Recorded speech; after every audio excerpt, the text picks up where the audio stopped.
It's Sunday afternoon, and mother of two, Catherine Liotaud, is entertaining.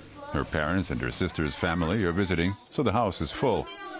It's hard keeping the kids under control, but Catherine tries her best not to slap them, however badly they're behaving.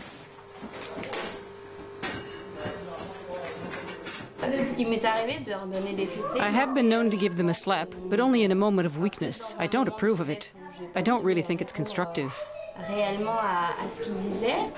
There are better ways of raising children. But the 39-year-old mother is an exception. The majority of parents in France believe corporal punishment is an acceptable way of disciplining children, including Catherine's father. A slap doesn't scare children, but it teaches them a lesson, that they've gone too far. It's a clear gesture, but I haven't done it very often. I was slapped, yes. It hurt, and I didn't behave any better. It just hurt.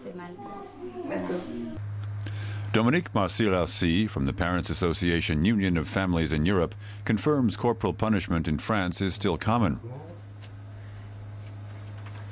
She conducted a survey on spanking, which reveals that it's an integral part of child rearing in France. France is a Latin country. We gesticulate a lot. We use our hands when we speak. And a slap on the behind is a way of using your hands to say what you're thinking.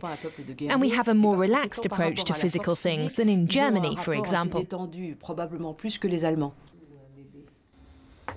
Edwige, a member of parliament for the ruling centre-right UMP party and a pediatrician, is calling for a new law outlawing corporal punishment completely.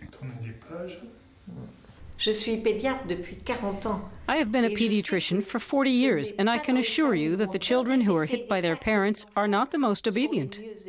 On the contrary, it makes them tough and sneaky. They don't understand why they're hit one day but not the next.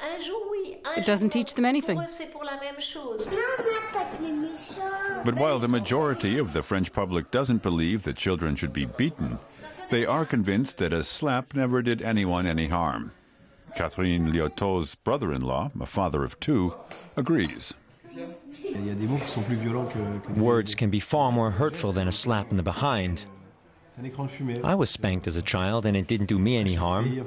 There's no need for a law. There are far more important issues than this one. In France, children's literature tends to reflect the authoritarian nature of the country's child-rearing approach. Laurent Bleude is looking for a book to buy his son for Christmas. Pippi Longstocking, perhaps. In France, Astrid Lindgren's mischievous heroine is called Fifi Brindossier. The latest edition is faithful to the Swedish original, with Fifi getting up to her usual pranks. But until 1995, the only edition available in French was adapted to make Pippi look better behaved than she really was. Pippi wasn't supposed to set a bad example. Children's literature was supposed to provide role models, so the publishers decided to clean up the original. But those days are over. Pippi is now allowed to be herself, and she wouldn't tolerate a spanking. Nonetheless, it seems highly unlikely that France will be introducing any law that bans all forms of corporal punishment of children.